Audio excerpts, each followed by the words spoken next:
All right, guys, welcome to this episode of the Talkin' Shed podcast. Today we've got a few guests up here. It's not just Cody and I. We've got some special guests in from a ways away. We got Lee Kilpatrick. Lee, what's up? Good morning. Glad to be here. Yeah, you guys have heard Lee before. You recognize that voice for sure. Dave Gunkelman. Hey, good morning. It's good to be here in the cold Yeah. Shouse. Yeah. But Always got something to complain about, don't you? well, you guys, you only brought us here to get your ratings higher, so. Right. Well, I was kind of thinking the other direction. When I walked in here, I thought, I sure wish Adam could get some quality guests on. I'm gonna work on that this year, Adam. We'll find you some good people. We're trying. We're hopefully, if everything goes well, this will be our top episode, and hopefully we have 5 views. That'll be significant. We're monetized. Yes. Yeah, for sure. Yes, we should at least make 5 cents off this thing. Well, no doubt. I bet my mom will watch it and listen to it or something. This is so much fun, man. I appreciate it. I appreciate you guys coming up. It's our grandmas will be on here listening to Absolutely, us. man. Oh my gosh, That's honey, 4 it people. was so good. It was so good. I loved it. yeah. Well, we we are having a kind of a Salford event here at Fenning Equipment. This evening we've got a Salford meeting, and we're inviting a lot of Salford owners in here locally, and so that's why the main reason Dave and Lee are up here. So, of course, as a lot of you avid listeners know, Lee made the trip from Georgia. What's it like in Georgia right now, Lee? Oh man, it's Pollen City where yeah? I am. Yeah, it's this past weekend I had pressure washed the house. It's coming and going. I mean, we'll have a 30-40 degree night come through there, but it's spring there now. Everything I'd say Tennessee South's pretty well planted. Wow. Things are starting to move in the Delta, so it's 100% full on spring. Game on. Yeah, bait's moving, fish are biting. There we go. And it's it's neat. That's one of the neat perspectives I have of seeing this country at different times and different seasons. I get to see the dogwoods bloom 4 or 5 times every year, and that's beautiful. Yeah. It's hot and getting hotter. Sure. Yeah. Sure. That's awesome. Here you come up here and it's still cold. Oh, yeah. It's been windy all week till today. It just cuts right through you. I mean, it's just blustery as all get out. That's why just tougher people. Yeah. We were laughing, talking about, it's just where I live, it's hard to find people to work. Yeah. Because it's just hot. Yeah. Yeah. It just doesn't feel like work. It feels like, hey, Mom, let's sit in the sun. And Right. so there's a definite difference in the productivity of people in colder environments. It's just different, man. So it's neat to see. Yeah. It gets chilly here, but there's people a lot further north yet. So Oh, wow, yeah. Yeah. Michigan and even a lot further yet. Get up into the UP and Yeah. Whole nother Yeah. reality. You talk to guys up there and about equipment, and they're like, how soon can I get that Salford cultivator? Like, well, it's going to be cutting it close, like mid-April. They're like, oh, heck, that's I'm 60 early. days out. Yeah.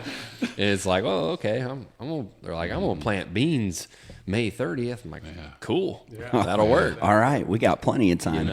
In Ohio and South, that's 30 days late. Yeah. But It is. it's amazing. It is. What's spring look like here? It's nice. It does get, especially this year, it's starting to get a little drawn out, I guess. Yeah, And that's what my question. What's this year like? What I mean by that is a week ago, it was beautiful. It was warm. There were some guys in the field. Yeah. Then it got cold, but then it'll get warm again. And so it's like it comes and goes. But when it does come, it's nice. It's really nice because it's good and chilly at night, but nice and warm during the day. And, we usually get until the end of May, early June before it gets kind of miserable. Yeah. June and July, you'll have some miserable times as far as the heat, but Heat still and nothing humidity. like Georgia. It's all relative. Yeah. Mm-hmm. But, with the livestock around here and stuff, it makes cool. it interesting. What is your demo outlook for spring like? Is it heavy? It's heavy. The demo outlook has really honestly changed a lot in the last 2 weeks, in my opinion. Yeah. Because I'll be honest, 2 weeks ago I was like, man, I need to get some demos lined up. And literally yesterday at 2:00, I had a guy call. He says, hey, you still have this tool? I said, yeah, I do. And he said, well, I want to make sure that it fits me. And I said, when can you run? He said, I'll be honest, I'm dry. And we loaded it up on that semi, and Grandpa left with it this morning. He's headed to Columbus with it right now on a demo. Yeah. Nice. I was out on the road Tuesday, and I had quite a few guys that were interested in just different pieces and stuff like that. Hey, you get a tool my way, let me know. And yeah, I mean, I've got a tool that needs to go down south of Columbus. I've got a tool that needs to go up by you, and I've got a tool that goes about an hour west of here. So that's awesome. Well, you know, spring's right around the corner when I noticed. Well, this morning I got a picture from a dealer. Well, your other store, Nova. Yeah. Seth was starting a new 16-foot Magna spread. Yep. And so that's surely a great sign 7 that o'clock this morning. it's time. Yes. And he said one pan test, and it was good. So, I mean, that's exciting. We got spreaders to sell, and just shows you how great them come out of the factory and ready to go. Yeah. And but to see that new equipment start hitting the fields, and then the demo season starting, that's fun. That gets me excited. I love this time of the year. The spring demo season's a lot harder than fall because it's a lot tighter window. In the fall, if the weather gives you the opportunity, you can do it for months on end. In the spring, it's weather. If the weather's beautiful, your window's going to be tighter. Yep. Because they're going to have that time to get their crop planted. And that's their number one. That's what they're worried Seeds about. in the They're worried ground. That's about what we're getting doing. in. Yeah, literally a day could hose you. And so it's hard. Spring is a lot tougher.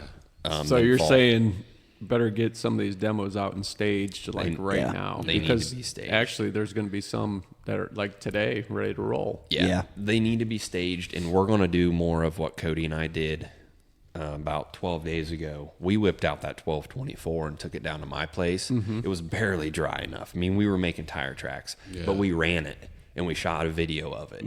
And we need to do that with maybe one of these cultivators and just make a pass. And sure, it's not a live demo, but it's a video, and it at least gets guys' minds turning. Right.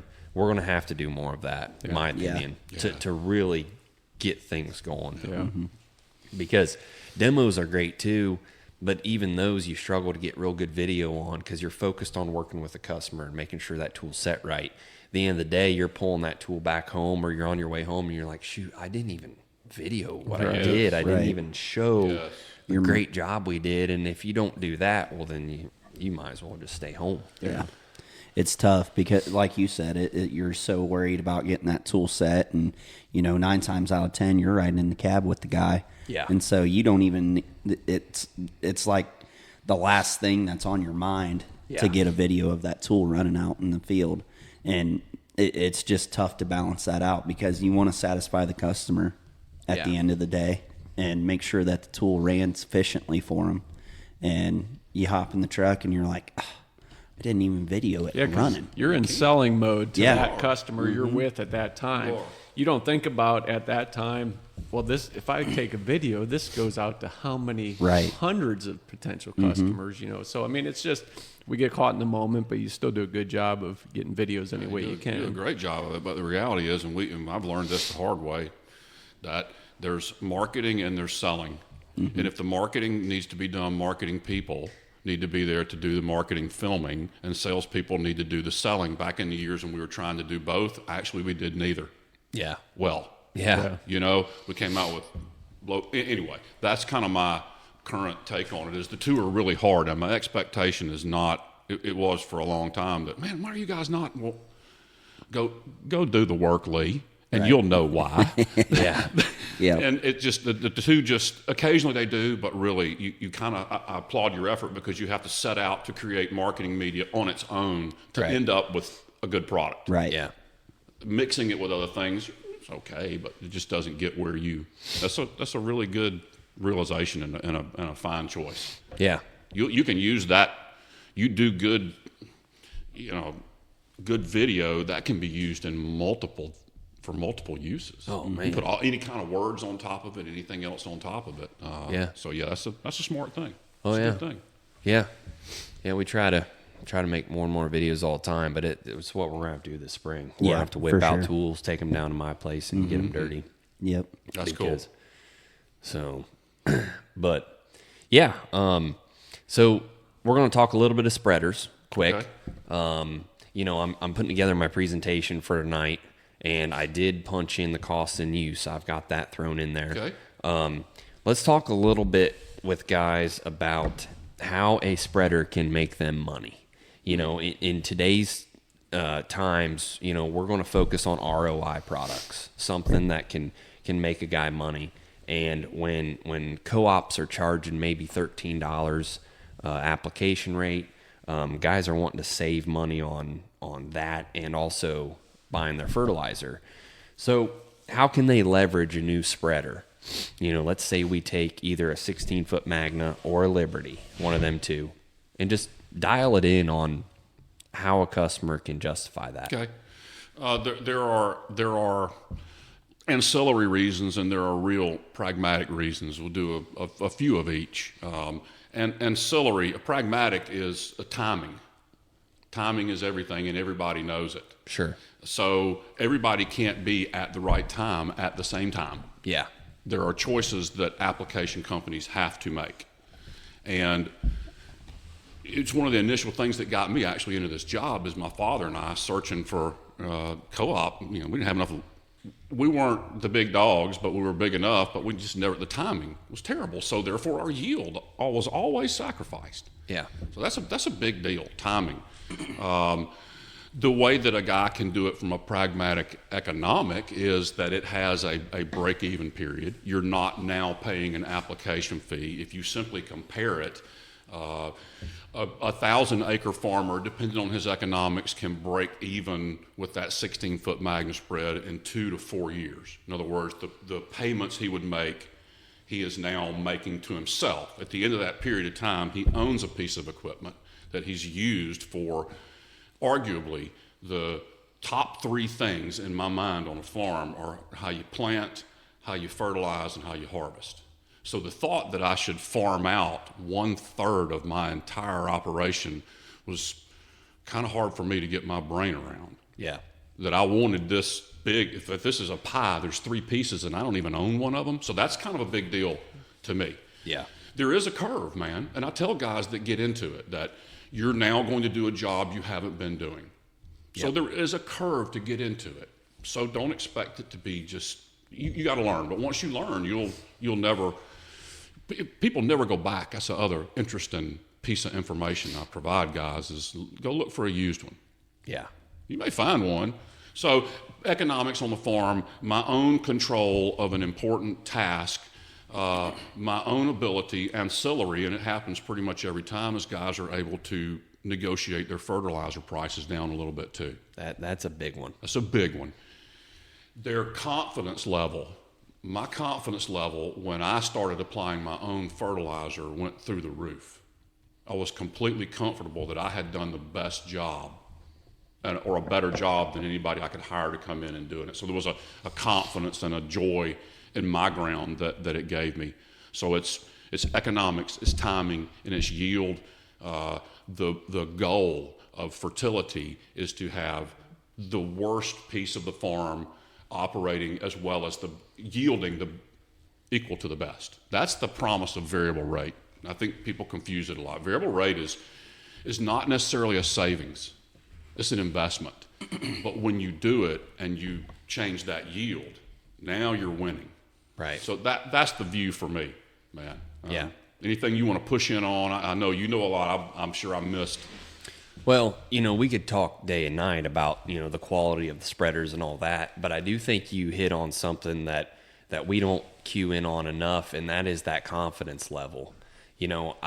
I kind of have been dabbling a little bit in farming myself, and I look back at year one and some things I did, right. and I look at the end of the year costs and expenses, and I was like, well, that was dumb. Well, that was dumb.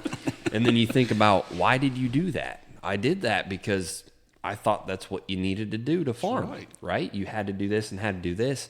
And as the years go on, I'm like, I can do this better. I don't need to do this. And once you start to understand more and more of it, you're like, man, I can take control of that. And yeah, you're right. When at the end of the day, when we seed our crop, I've got so much more confidence in my ability to then maybe treat that crop with X, Y, and Z fertilizer, or I can take off weed at this percentage. It'll dry down, and or whatever. You figure out ways that you're capable of doing stuff that you never really thought you were before. Yeah. And when you're out there like slinging fertilizer, you're like, man, this is cool. I'm doing it. I'm doing it. Like, this crop is going to go from 6 inches tall to harvest, and I'm going to see good numbers on that yield monitor. Yep. And it's kind of because of what I'm doing right now. Yeah. And so that's a whole nother element rather than dialing up the co-op. And I've had some co-op, issues myself. They started spraying my fields last year with a 100-foot boom, finished it off with a 120.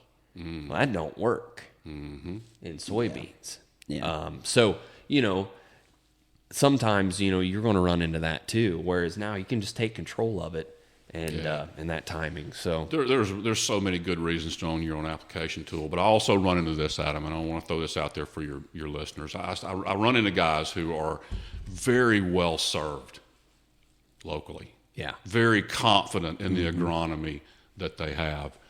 I'm a little bit remiss to mess that up. Yeah. But I am going to present to you the reality, because there's a way that those two work together too. You don't have to give up. You're going to need that. You're going to need that. It's not as if you're walking away from your commercial supplier. You're going to need that agronomy. You're going to need that connection. And I've seen a lot of guys actually grow a better relationship with their co-op once they didn't argue about that piece of it anymore. Right. They brought them a tender, and it's on you. That's cool, man. So there is that other side of it that, hey, they do it for me for $5 an acre. I love them, and they do a great job. Right. I'd go with that. Yeah. Yeah. So I try to be real with people too about what is your exact situation. Right. Because everyone's different. They are, but into the 90th percentile, there is a place for this conversation. Yeah. Those that I just alluded to are few and far between, but I look for that. I want to know where a guy is. I want to sell him something, take him where he wants to go. And if I don't know where he is, then I can't get it there. Yeah. So it's a fun question to wrangle with guys. Yeah. And I haven't in my time seen anybody regret getting their own spreader. They find, they definitely find where it fit well and why they didn't do it sooner. So there's both sides of it. I understand what Lee's saying too, but it's once guys build that comfort of doing their own, and they never go back. Correct. Well, I don't think so. I mean, I don't know of it. Maybe they do, but I don't know of any. No. I've seen some changes that, hey, we want a bigger one, or we want two now, or something different, but they never kind of come off of that. They're never big enough, Right. But I don't know that we've ever had anyone go a different route. I mean, I look at some guys we've sold stuff to. I got like Brooks Cardinal in Indiana, man. He loves that Magna spread. I've got guys, a guy down by where Grandpa's heading today bought a new Liberty from me 2 years ago. Yep. He traded in, man, I don't know how old that BBI was that he traded in a while back. It was a ground drive, green frame, really nice spreader, but he wanted to go variable rate. And so he threw Ag Leader on it. I sold him a self-contained rate control ready. And he's Ag Leader variable rating. And just loving life, plugging in his scripts, and that spreader's just bam, bam, bam, nailing those rates. So that's the promise, man. That's what we want to do. And when it comes together, it's sweet. So, and you know what's funny about that to me is I consider that's great, but it's actually average. Yeah. Like we have this misconstrued conception of what's exceptional, because words get thrown around all the time. Exceptional. Yep. That's what we ought to do, right? Yeah. That's what we owe folks. Yeah. So good on it, because that's the minimum we owe in my mind. Yeah, with the ability to take soil samples and build different grids and different zones. Yeah. Plug that into your ag leader or whatever the heck you're running and let the spreader do the work. Write the script and go. Yep. Mm-hmm. That's what's beautiful about it. Yeah, from spreaders, we can transition to a couple things, but one thing real quick, I wanted to touch on, what did you think, Lee, of the Louisville Farm Show? I don't know if I've ever gotten your opinion on that yet. We didn't get to debrief on that. Again, I thought it was a very good show. I want to use the right language. Exceptional. It was not exceptional, but it was very, very good. And just a lot of interest, a lot of really good attitudes. I have very little the sky is falling conversations, which kind of surprised me. Yeah. Because usually that's the thing that I can't do it. Yeah. Anymore. I can't go there with you anymore. We all know what you're saying, and it doesn't change anything. Right. So, but the conversations were good. The customer flow was good. The flow in the industry was good. Yeah. Yeah. We have a lot of, I've over the years viewed trade shows differently as we've grown and things have changed. It's also a really good industry opportunity for people to see you and be seen and your partners. And so, man, I thought I had a great time. Yeah. How about y'all? Well, I don't know. That night, that Wednesday night Salford party that we had, that you guys had at your booth, I was standing there. We got in there, and there was a couple guys looking at the VRT, and I was just kind of mingling. I forget who I was mingling with at the time, and there was a couple guys looking at the VRT, but they got invited to the meeting or to the party, and so I kind of bumped into them and started talking, and pretty soon I find out that they're from Indiana and they're interested in a VRT. I'm like, okay. Well, your rep didn't tell you about him? Maybe he did. Yeah. Maybe he did. Probably not. Probably not. I would. And I couldn't remember where it all got ignited, but maybe it did. It did. Which Sure, that part's Dave. irrelevant. Let's be honest. Yeah, sure, Dave. It ain't about who starts it; it's who finishes it. Right. Well, long story short, them guys were extremely interested. I spent that entire evening talking with them next to the VRT. The entire evening. I think I grabbed a chicken wing on my way out. That was that was it. That's all you had. It was great. And so I told Cody, I was like, them guys, they're here to play. And long story short, they ended up with a VRT. It's going to be here in a few weeks.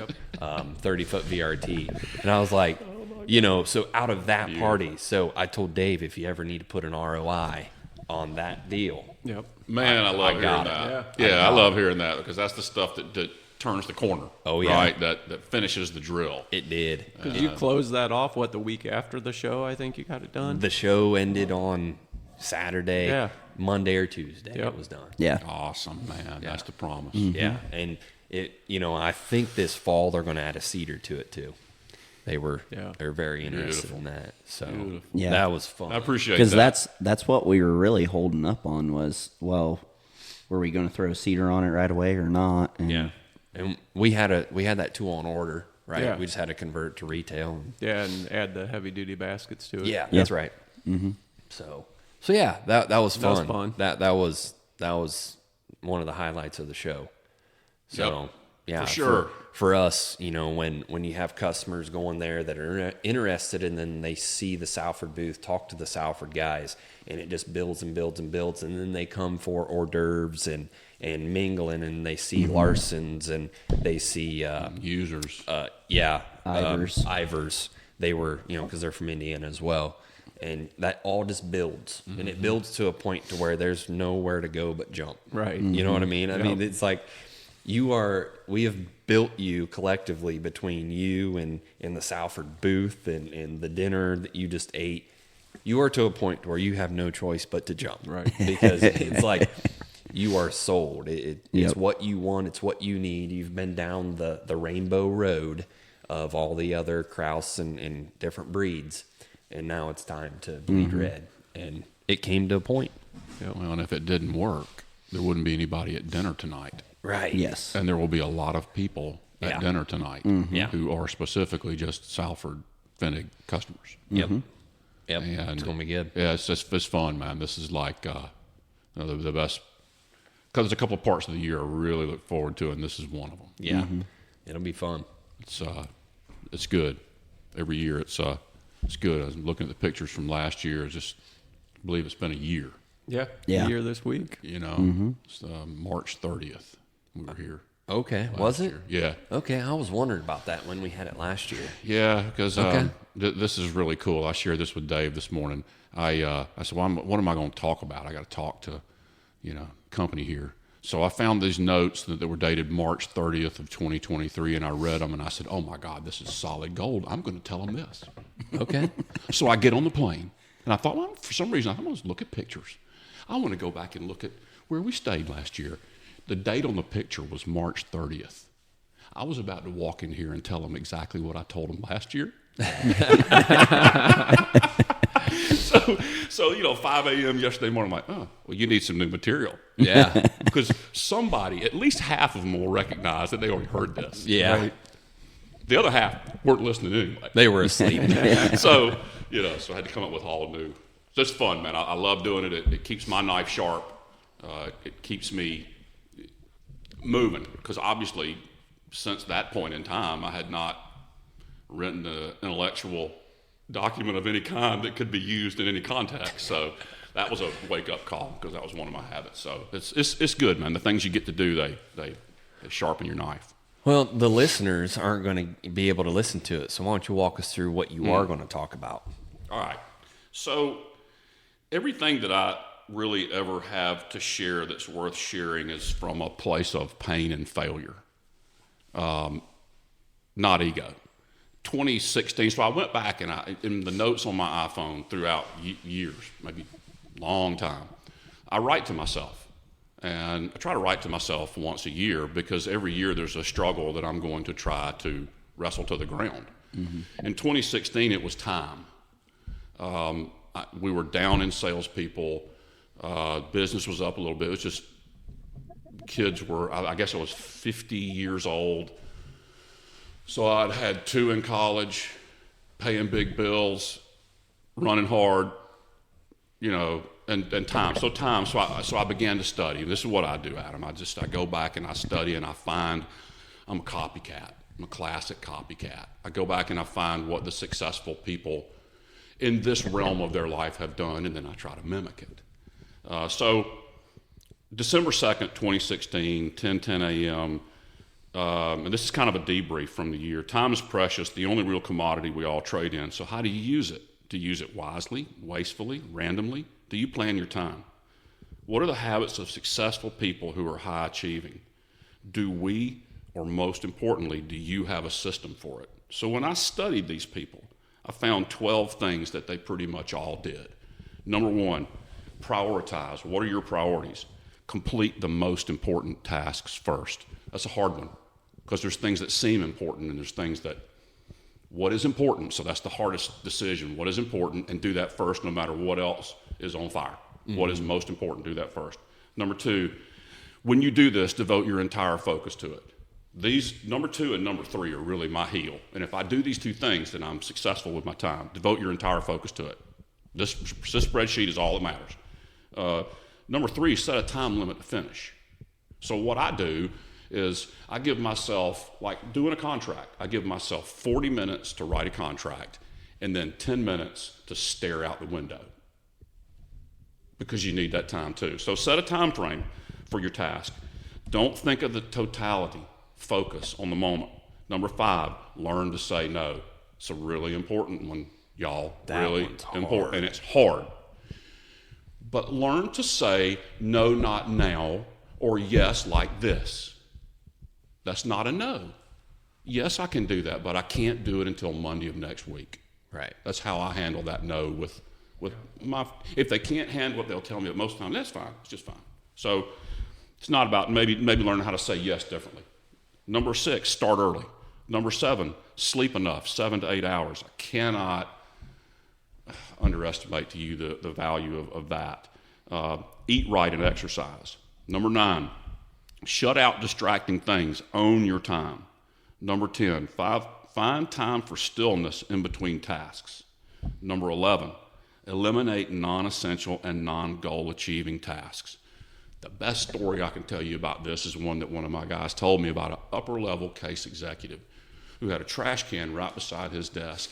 Anything that hit his desk that didn't help him reach his goal, he threw in that trash can. I've probably told this 5 times on your podcast. I'm sorry, but it's still a big deal to me. That clarity. And somebody was always mad at him. I said, well, Bart, what was he said, well, accounting's always pissed off and personnel, but Guilty. He was successful. He was successful at his goal. Now, there's a whole other aspect of being a culture team player and all that, but you get your goals done. Your goals are important, man.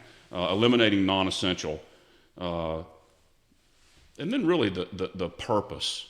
The purpose for to work is to be able to do things other than work, not work some more, not find some new hours. So understanding the why. So I'm really 2 decades I've been smitten with the why for everything. I think it's one of the bigger deals. So that's one of the things I'm going to share with them from 2016. And then in 2017, I was telling you that I had all this good time discipline, but I had all this good time techniques, but then my discipline sucked. So then I went and found some discipline, found the source of some discipline. And it was in, Jocko Willink, extreme ownership, dichotomy of leadership. It was studying. So the next year, I had to find a story of discipline to make this stick. So every year it's something. Every year it's a journey, not a destination. And every year it's something that I try to. What is my weak spot? How do I shore it up? Strengths are easy. You have them naturally and innately. But them 12 reasons you just gave, that is important for everybody in life, no matter what you do for your career. That's right. That's right. Incredible. Yeah, it is. Things that are true from the line to the top. Yeah, they're just dispensational truths, and ownership is a funny thing. The greatest people you work with, the people that you have the deepest affinity for, own it. Yeah, correct. Own it all. How do you own something that is completely out of your realm of responsibility or influence? How do you own that? Well, you can only own your attitude and your reaction to it. But you should own that. Yeah. That's all you got. So that's what I ask myself when this blows up or, windshield gets cracked or whatever, man, that it's not all that, man. It's not it's things that happen, and to be, I'm naturally a roller coaster emotionally, and I've worked hard in my lifetime to flatten that coaster out a little bit. So it's not so high or not so low. Yeah. Maybe run through the valley a little bit and just stay down there, So those are my... Not easy to do. No, it's not. And managing time, and I have such affinity for you guys with little kids. This is a whole nother... At that point in time, people telling me this was like the voice of the Peanuts teacher. Right. You don't know anything about my life, man. You don't know I got 7 soccer practices and ballet and but it changes, man. It's not. It's where you 2 guys are. You're superstars, and where you are. This is a hard deal, and this is kind of where I, back in the day where I was too, trying to figure out how to serve everybody all at once. Right. Yeah, and it never fails. You're always juggling it, and we need to sell more, and we need to promote more, we need to market more, and then it's like. But my kids want to butt bounce on the trampoline, so we need to do that more too. You do. Like come home, Dad, you going to butt bounce? And it's like, I haven't done it in 2 weeks now. And the next time you ask me, you may not ask me again. Right, sick of asking. Right, or he may be into RC cars with the neighbor and butt bouncing. It's old. Yeah. And so, Yeah. I try to juggle that as much as I can. I know you do. And I've changed a lot the kids and the wife have done it, but man, there was a time where I couldn't sit still. I'd be in Kentucky today and Georgia tomorrow, and that was great. But that's unsustainable today. It just can't happen. Right. And so we try to float and stay nimble, because that bouncing around is a big part of what has built us to meet these different customers, the Stricklands and the, you name it, guys from across the country, Alliance Dairy in Florida. So we have to still do that, but managing time's a big deal. It's a big deal. I've gotten almost too good at the one, I forget what number, where I eliminate what isn't important. And yeah, you can really shave off the bark all the way, right? Because it ain't my problem whether y'all get it built or not. Yeah. Well, yeah, it is. Yeah. It is. Everything is my problem. That's the change in mindset. Yeah. People be like, why didn't you respond to this? It's like, why didn't you send me something worth responding to? That's a good one. Yeah. That's a good one. So, and I need to work on that. Maybe responding with a kind word, but it's like, I asked a question and I didn't get a response. Like, you didn't ask a good enough question is the problem. Well, I'm going to give you some dangerous time information. And it changed my life when my children were small. And it was a book by Andy Stanley, and it was called Choosing Who to Cheat. Okay? Only so many hours in the day. You're either going to cheat your family or you're going to cheat your work. Yeah. On a regular basis. He laid out a protocol for beginning to cheat your work.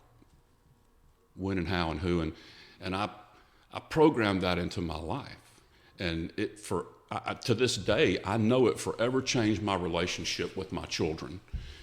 I don't mean that I woke up Monday and said, we're going for ice cream all damn day, right? I never did that. I never did that. But I looked at things and I said, all right, I can sit in here and work on this spreadsheet, or I can go in there and do something with my girls. I chose on a lot of occasions to cheat my work when things were really tough and tight, and there wasn't a lot of money, and there wasn't, it's a worst time. If it will work then, it'll work now. That's a great book for any of your young, old, Choosing Who to Cheat is a good, it had a big impact on my life, and it helped me to understand at the last right moment how things were going to be. I remember they were maybe 12 and 14, and we skied every year, twice a year as a family. I remember that morning when I woke up and I realized it's over. Everybody in this condo is still asleep. They won't get up till 9, 10 o'clock. Mm-hmm. They'll make breakfast. It might be noon. They'll go out for 2 hours. This is over. Skiing with my daughters is really, we got first chair. 14 years, man. We're hitting first chair up. Mm-hmm. It's over. I got teenage daughters that are discovering other avenues. So it just happened so fast, man. Mm-hmm. And I was glad I did it, but it was a moment when I thought, man, how could you not see this coming? Yeah. What made you think this was going to go on forever? Right. And sometimes you take the pain in your family too, and you think these kids are going to grow out of diapers. Yep. And these kids they're going to tie their own shoes, mm-hmm. and they're going to drive out the driveway. And it's just real, man. And that helped me enjoy it a lot. It changed my life, that book and that little study of time. I still have to go back to it daily. It's a daily discipline. Yeah. It's not, it's never complete. Yeah. So that's one of the things I'm going to share with your folks. And, I'm glad to do it here to see if it's worth sharing. Well, I'm sure it is. I am on board with all that, and I struggle with that stuff all the time. I would stay here until 9:00 p.m. if I didn't have anything to go home to. And you got enough work to do. Yeah, you could. Mm-hmm. Oh yeah, we could, because it's never done. No, I mean, because numbers always need to be bigger, and the customer list needs to grow, and Dave's pushed me to sell more Salford tools, and so there's always more. There's always more, but you gotta know when it's enough for that day, and you can come back to it tomorrow. Balance is a big deal. Yeah, and I have messed that up repeatedly. Yeah, through my lifetime. And I will say a big deal that a lot of employees here don't realize, and it took me a long time to realize. I'll go to other dealerships and they're working Saturdays. Mm-hmm. Oh yeah, our week stops Friday at 5. Yeah. And we get the entire weekend. Well, it's really important to be like sober about where you are, because the grass is always greener. We all know that. But if you do what you did, taking accounting of it all is a big, big deal. Oh, yeah. I mean, we do this a lot. I care a lot, probably too much, about my guys' lifestyle happiness. Yeah. Because it's going to feed right back into everything else, man. Yep. Everything else. And it's not working for them, then other parts, we're all that way. They suffer. If it ain't right at home, it ain't right at work.